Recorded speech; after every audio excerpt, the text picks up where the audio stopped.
Should we care about dissolved water? Well, so it depends on what you're looking at, right? So are you likely to wipe a bearing with dissolved water? No.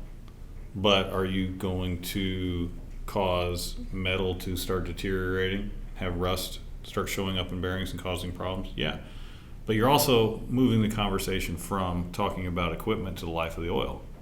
So the presence of water is going to accelerate degradation of that oil. And nowadays, especially with the environmental costs and the impact of disposal and people being really conscious of that, talking about what the presence of even dissolved water can do, how the impact it can have on the life of the oil, it's a pretty good conversation to start having. It can be very, very expensive if they don't understand it.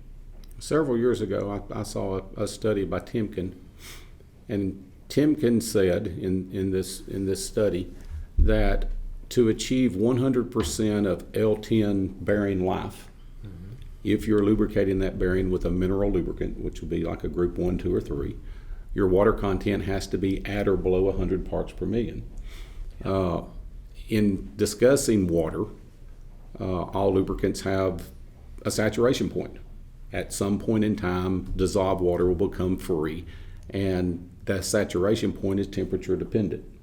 So you could have a situation where you have dissolved water at operating temperature, and you do the ASTM test that Curtis mentioned a moment ago. You fill a sample bottle up at operating temperature, the fluid is bright and clear, no evidence of water there.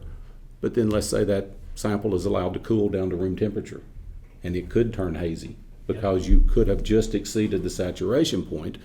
The point that Curtis made a while ago, that we may not wipe a bearing at operating temperature, but if that system ever shuts down and then water comes out of solution and becomes free, then you could have the corrosion that he mentioned. Absolutely.